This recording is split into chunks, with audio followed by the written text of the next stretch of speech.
What's up, Shred Sexies? Welcome back. Death to the Fingers. Boomer Guitar Wars. I didn't have this one on my radar. This was a hilarious thread that I saw.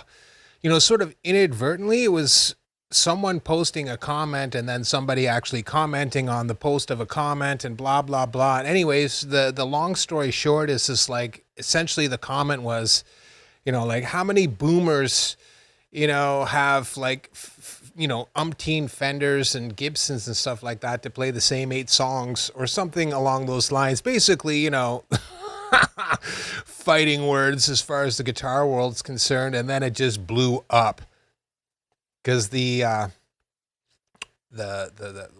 account that he was saying it on is basically dedicated to Fender stuff. Now, listen, I know this well. I put out a video, I don't know, like 4 or 5 months ago, talking about, ranking guitars. It was just stupid shit. But I put Fender and Gibson near the bottom, not because I don't think that they're good instruments. They are. It's just they're really expensive and they haven't innovated that much. And ultimately, those two things basically, comparably to something else, if you could buy a $5,000 Gibson and a $5,000 Sur or something like that, or Vigier or whatever it is, me personally, I'd probably buy the other one. That's just me personally, because this is kind of like a work of art, and this one's kind of like a mass-produced factory model. I don't care if it has somebody's name stamped on it. The standard sort of Fender or whatever else is the exact same one as the Yngwie one, except it's got some scalloped neck and some different pickup configuration. Who cares? You know what I mean? Those are aesthetic things that I could change at any point in time. So does it make a lot of sense to do that? Not to me personally, but anyways, you know how passionate people are. And it just devolved into a mudslinging match. And I was just like, woo, we've hit apex, basically boomer hate. It's infected all the way down to the guitar world, if you will, and now, the kiddies are basically scrapping it out. People call me boomer now because I've got this white beard. I get it. There's a lot of strong feelings. Let's put it that way with the youth because of the way things going, and I actually don't even disagree with them. Like, we got screwed, the Gen Xers, we got screwed for sure by the boomers, but the next couple generations got screwed even harder. So, yikes. Wish you all the best, guys. We don't know what's going to happen, but stay strong. I think the argument is valid to a large degree. I've seen this all over the internet. No doubt I'll take another shit kicking here, is that people who can't really play music, who aren't very good at music, tend to buy really expensive items and amps and pedals and stuff. That becomes the central focus. It's collecting stuff that basically sort of elevate you without you actually having the chops for people to be like, that's a good player. Instead, they'll look at your rig and be like, damn. But then as soon as they see you play, not so much. And yes, I'll say this now. I'll just prepare you all for the bad news. I'm sure you don't care. I finally got in to see the specialist about my finger. And the good news is he's like, it's going to heal. So you'll be back. To a certain degree, he's like, I don't know what'll happen in the future, so I can't say. He's like, these things are fickle. But the bad news is he's like, realistically speaking, he's like, if you actually really want to give it a go, you can't play for the rest of the year. So, looks like the road to recovery starts in January 2026. That's harsh. But, whatever. I got red-pilled. I knew it was going to be 6 months. And here it is. Basically, 6 months. So, I've done it before. Somebody kicked me in the finger a few years ago and basically broke my pinky. And I couldn't play for almost a year. Basically, I could only play with 3 fingers. And so I kind of struggled through it and then came back stronger than ever. It'll probably happen again.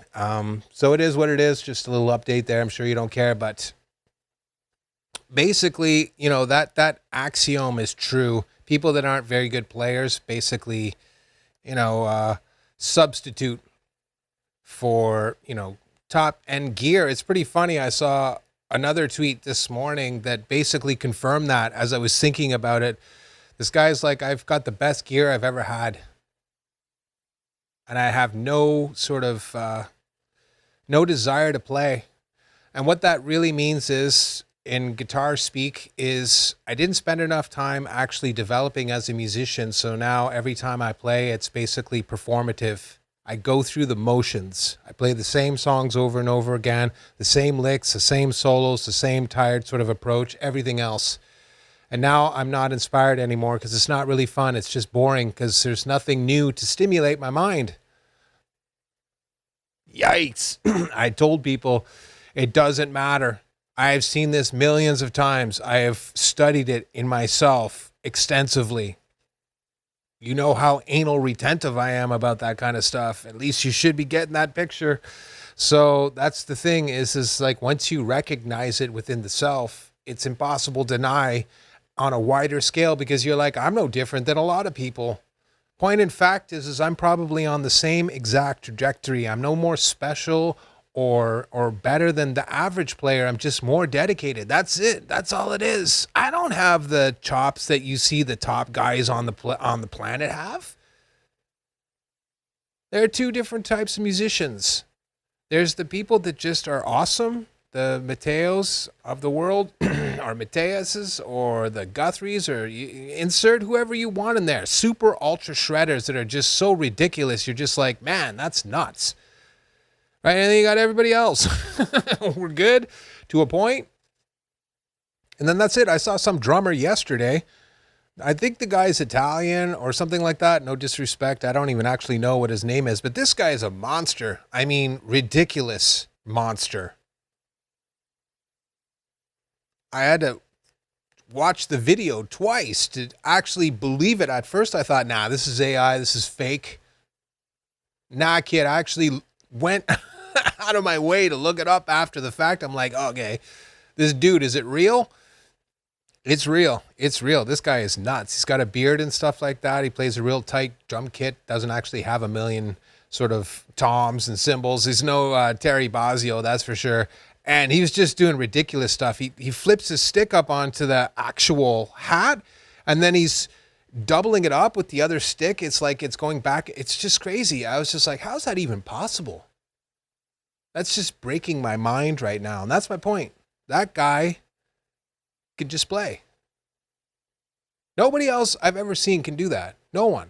Like maybe they can do it, but this guy was just like, yeah, Monday, whatever. But then you have people out there that are amazing drummers and everything like that. They're fantastic, but they've had to work really, really hard to get there. You know what I mean? Some people just have it. It's like running fast. Not everybody gets to compete in the Olympics. Some people just have this innate gift that allows them to ascend up through the millions, if you will, and get to the highest ranks because they just have this it factor or whatever it is. So, I mean, that's the thing is if you don't have the innate talent where you just pick up the instrument and then everything is just clicking and you're like, yeah, no, I got this. It's fine. What are you talking about? You don't get this. You know what I mean? You're like, bro, it's about putting your nose to the grindstone and just hitting it like repetitively over decades. And there can't be sort of like, oh, well, I'll just work on technique or this or that or whatever else. You have to develop your mind, right? It's like watching the same movie over and over and over again. Your tastes change. Eventually, at a certain point in time, you want to be exposed to more sophisticated movies that carry a deeper or sort of more heavy message, just so you can stimulate your mind. You know what I mean? You watch like a movie from the 80s and you're like, yeah, that's pretty good. You know, like say something like Rambo, First Blood.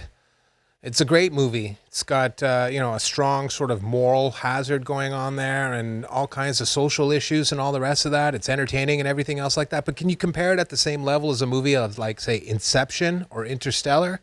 I mean, that really just pushes the mind to the extreme. And that's kind of what I'm getting at there is Some movies just take it to an extreme, if you will, that force you to confront like these bigger issues, and you crave that. Like the people that want to grow mentally, they crave that. They're looking for it. They have no problem watching Rambo. They have no problem enjoying it. Nobody's going to say that that movie sucks. Well, some people might say that's true.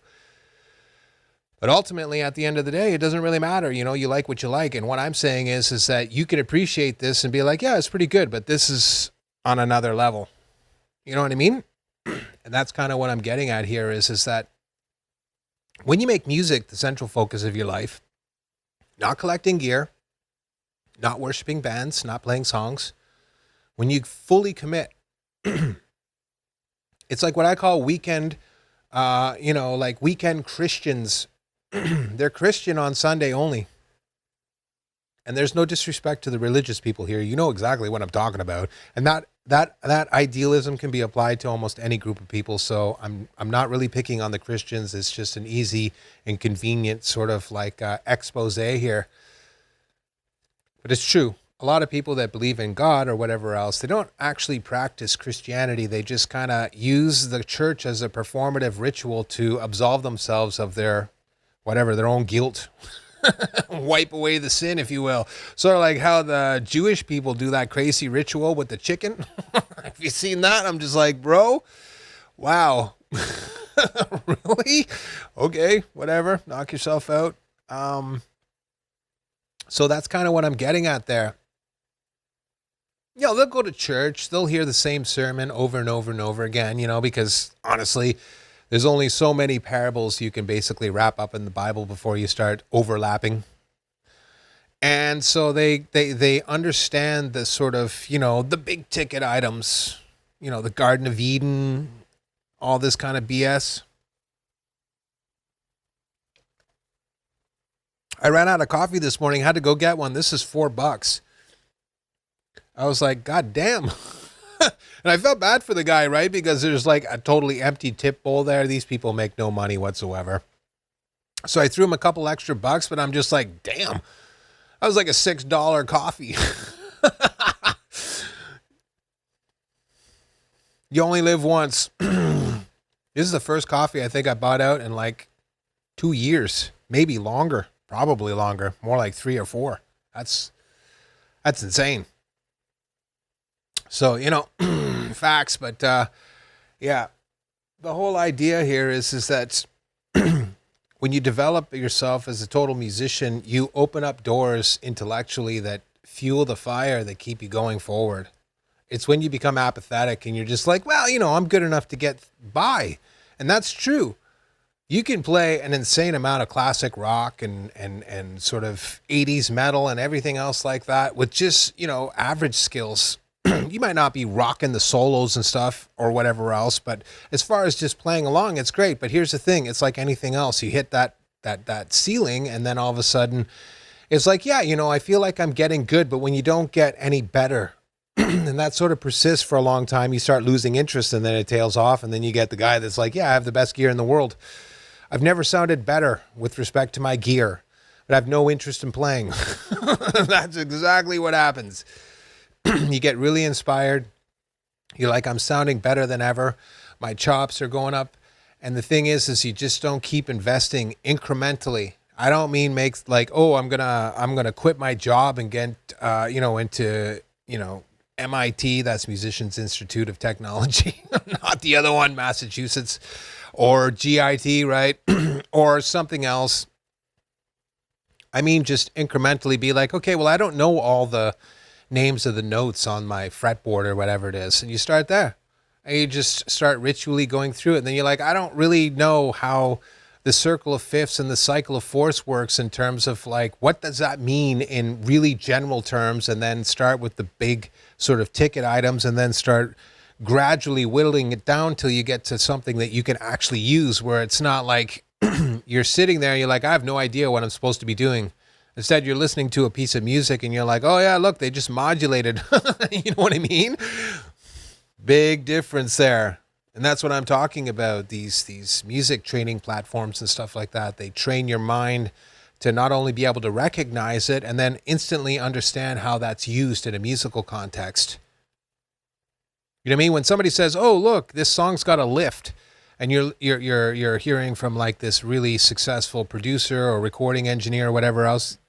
Well, if you're a real musician, you know what that means. It means that they modulated up a whole step or a half step or something like that to create this uplifting vibe. You hear it like all the time in 80s music, especially. I think I was listening to what was it? Living on a Prayer? Don't ask. But I noticed it immediately. I was just like, oh yeah, look at the end here. My mind's like, oh look, listen, it's that modulation, the lift. Right there it is. That means something. Right? It's like basically moving to the next sort of key over adjacent. If you're playing in the key of C, you'd move over to the key of G. If you wanted to go the other way, you might go down to the key of F. I don't know if you really want to do that, but you know what I mean? Or you might jump up to the key of D or something else. Who knows? You know what I mean? Like it's all kind of relative because C and G are going to share a lot of similarities. Obviously, only one. F sharp is different. And honestly, in the key of G, F sharp can be F natural or F minor. So there's a whole lot of wiggle room in there depending on how you organize the chord structure or the chord progression. But that's my point.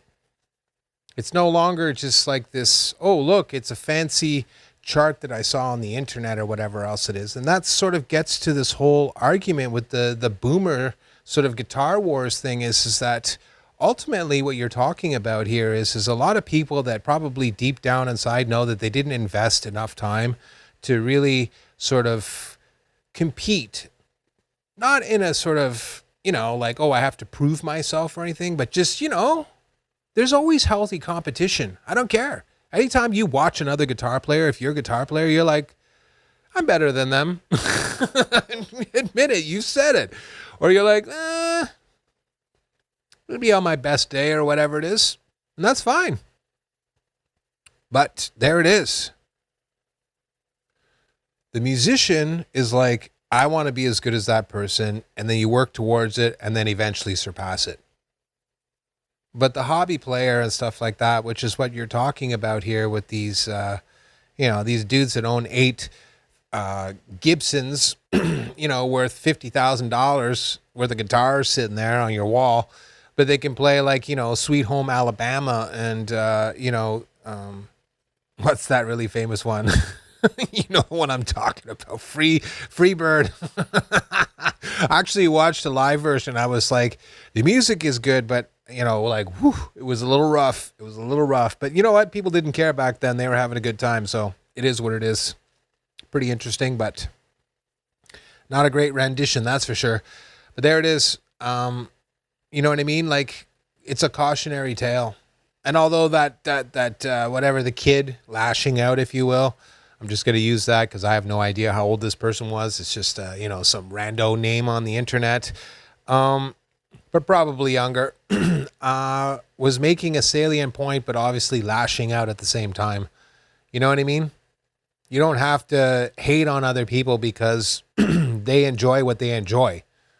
The thing is like, are you being honest with yourself? I'm not trying to impugn anyone or anyone's honor or trying to diminish how much work you've put into music and stuff like that. What I'm trying to do is instill in you is, are you constantly sort of revising your mindset to be like, I have to reach maximum effectiveness, whatever that means to you, not someone else, you. And then the question is like, do you keep, you know, this process of rebirth, if you will, like a phoenix? You hit the plateau and you kind of like sit there for a while and then you go into meltdown mode and you just kind of incinerate everything and you burn down all your ideas and then they reformulate in some kind of synthesis and then all of a sudden you have a new idea. I do this all the time. It started off with just the major scale and then, you know, learning about the pentatonic and being like, oh, look, I can start combining this pentatonic in a whole bunch of different ways. And then all of a sudden it just became this absolute monolith of, you know, theoretical information. I was just like, this goes way beyond 5 notes, way beyond 5 notes, like to the extreme. And that's what I'm talking about. At first you're like, this is the idea. It's pretty much basically a monolithic block. But if you have the right temperament and the right mindset, you just kind of attack it and reduce it down and turn it into something else. Kind of like smashing that boulder into a bunch of little pieces, pulverizing it, turning it into like concrete, if you will, and then using that to build a brand new structure that's even more grandiose than the one that you just, disassembled or destroyed. And that's just it. Creative destruction. It's a real thing. Sometimes you got to destroy something, mentally, some sort of paradigm or idea that you've created in your mind. Just rip it apart. Just like literally deconstruct it and then reconstruct it in a new way to give you insight to be able to carry on and move forward. That's the biggest thing. It was like a two-pronged sort of irony, I guess you could say. On the one hand, the kid was upset because of somebody's success financially because they can afford a bunch of guitars. And so they decided to use that to attack them. Be like, yeah, boomers, they play 8 songs on $10,000 guitars. Not necessarily wrong, but I don't know how fair that is with respect to, an accurate depiction of what's going on. But the secondary one, obviously, is that the idea that basically it's true. These people didn't really keep up with it. And then instead of just being honest with themselves, this is their sin, if you will, if you want to call it that, is that they're like, yeah, no, I didn't do it. And deep down inside, they end up like this other dude that was like, yeah, no, I sound great, but I don't want to play anymore because I don't care. So, the boomer wars taught me something. The boomer guitar wars taught me something very deep yesterday, which is like, at any point in time in your sort of your trajectory with respect to music, you can just sort of become apathetic and lose the eye of the tiger. That's what I call it. When you're not hungry anymore, when you're not reaching for it, striving for excellence,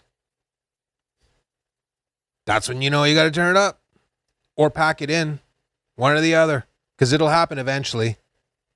It really will happen eventually. So it is what it is, but that's the thing. That's what separates the boys from the men when it comes to, the real musicians or whatever you want to call that.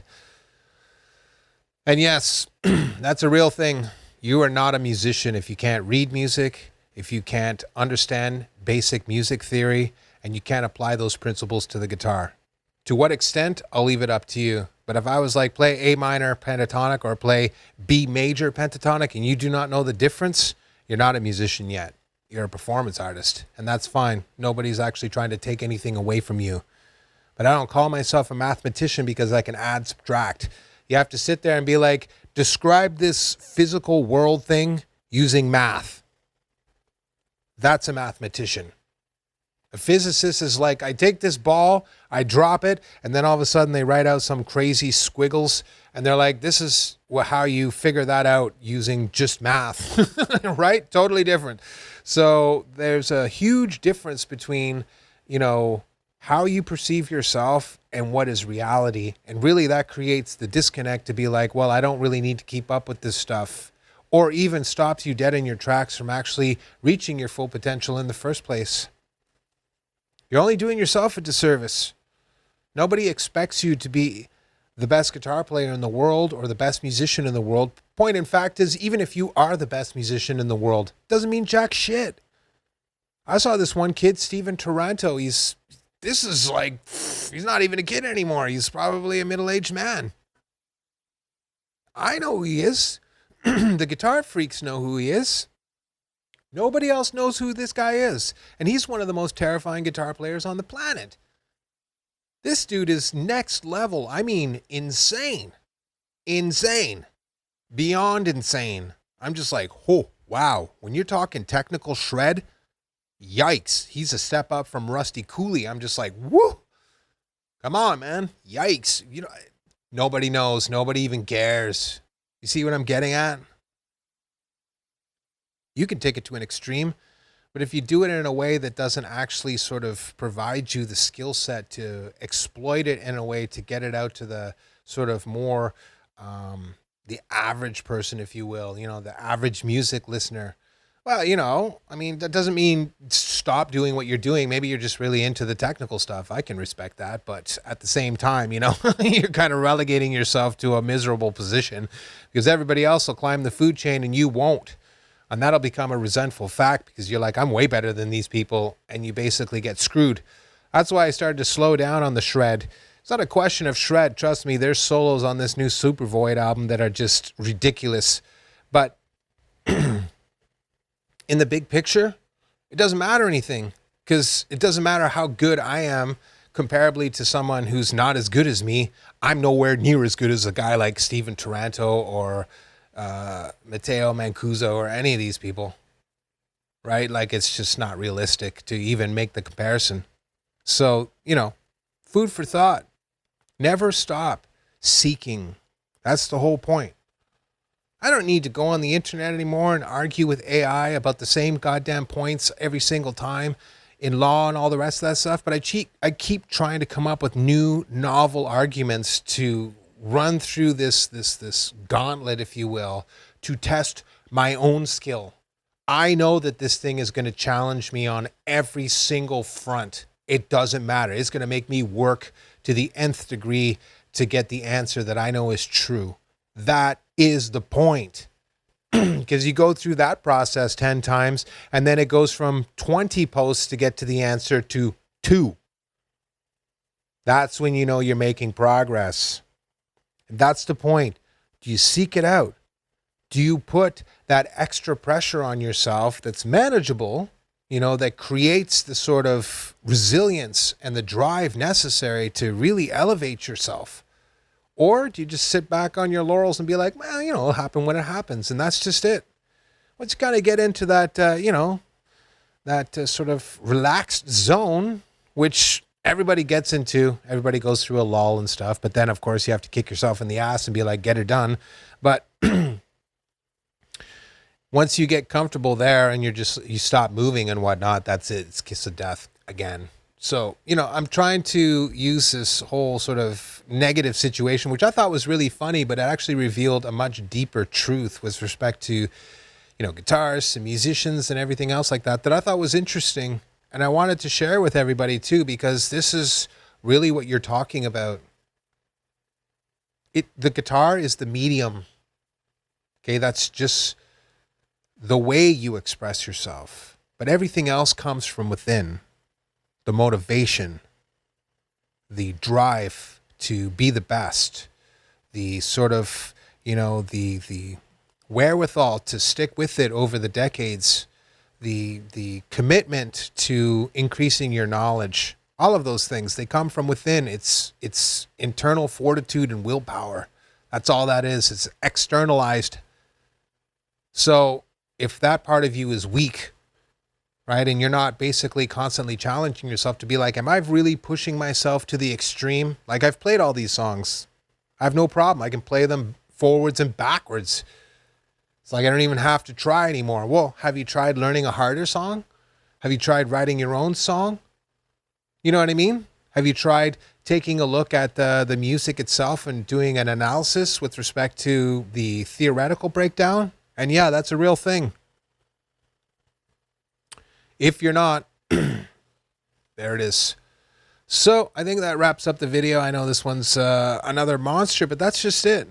Nobody ever told me this stuff when I was a kid. Nobody ever told me this ever. I had to figure it all out for myself, and honestly, it's kind of self-explanatory. I get it. But having said that, also, the truth is this. You have to be the driving force. No one else. You. And as long as you keep that in mind and you keep pushing forward, doesn't matter how slowly or how incrementally. What I did in 5 years might take you 15. You'll still get there. And guess what? You'll never lose your love of music. And more importantly is that you will not feel the intense regret when you quit invariably. And that's exactly what will happen. That guy is 2 steps away from quitting and selling all of his $1 million gear. You can hear it dripping off his voice, metaphorically speaking, as he speaks through Twitter. You know what I mean? You could feel it coming off the tweet like heat coming off a rock from a volcano. It is. It just is. So don't set yourself up for failure. Instead, expand your mind and then use that as the rocket fuel to get to the next level. Whatever that is. See you in the next one.